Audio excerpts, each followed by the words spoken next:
আমি একজন যুবক, আমরা অনেক সময় মজার ছলে বা বিয়ের উদ্দেশ্যে না, বিশেষ উদ্দেশ্য ছাড়া ফেসবুক বা মেসেঞ্জারে 3 বার কবুল বলি। তাতে কি আল্লাহর দরবারে বিয়ে কবুল হয়ে যাবে? এতে কি কোনো গুনাহ আছে? পোলাপান বান্দরামি করার জিনিস খুঁজে পাও না? না, অনেক পোলাপান এগুলো করে। এমনকি এই যে নাটক সিনেমাতে অনেক সময় অভিনয়ের অংশ হিসাবে এগুলো করে না অভিনেতারা? এদের মধ্যে কেউ যদি মুসলমান হয়, কারণ যদি আল্লাহর প্রতি বিশ্বাস না থাকে তার কথা ভিন্ন হয়, বেঈমান নিয়ে আমাদের আলাপ নাই। যে মুসলমান, যে আল্লাহর প্রতি ঈমান আছে, তার জানতে হবে নবী করিম সাল্লাল্লাহু আলাইহি ওয়াসাল্লাম বলেছেন সালাতুন জিদ্দুহুন্না জিদ্দুন ওয়া হাজলুহুন্না জিদ্দুন। 3টা বিষয় সিরিয়াসলি করলে যা হবে, দুষ্টুমি রসিকতা অভিনয় মজা করে করলে তা হয়ে যাবে কাহিনী বড় খতরনাক, বড় জটিল।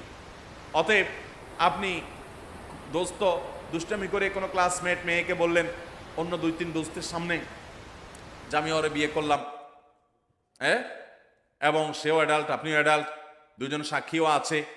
আর বিশেষ করে নাটকে যেটা হয় যে অভিভাবক অনেক সময় থাকে, যদি সত্যিকারের অভিভাবক থাকে, ওখানে তো সব বকওয়াস অভিভাবক। মেয়েদের মেয়েদের তো বিয়ে অনেক আমাদের মতো মেয়েদের বিয়ে অভিভাবক ছাড়া হয় না, কিন্তু হানাফি মাযহাব অনুযায়ী অভিভাবককে জরুরি না, যদি অ্যাডাল্ট হয়ে যাবে তাহলে সেক্ষেত্রে হানাফি মাযহাবের আলোকে এই বিয়ে হয়ে যাবে। দুইজন সাক্ষীর সামনে শুধু বলছেন প্রস্তাব, সে বলছে কবুল, দুষ্টামি করে বলছেন, বাস কাহিনী খতম হয়ে গেছে। কথা বুঝেন নাই? খুব জটিল একটা বিষয়। ঠিক তালাকের বিষয়টা এরকম। আপনি বলবেন যে হুজুর আমি তো আসলে তালাকের উদ্দেশ্যে বলি না, আমি একটু ভয় দেখানোর জন্য বলছিলাম, কাম হয়ে যাবে, এরপর আর এসব বলে লাভ হবে না। অতএব এগুলো সাবধানে করতে হবে। আল্লাহ আমাদেরকে এই সমস্ত বিষয়, হেয়ালিপনা, দুষ্টমি, এগুলো থেকে বেঁচে থাকার তৌফিক দান করুন। সব জায়গায় ফাজলামি না।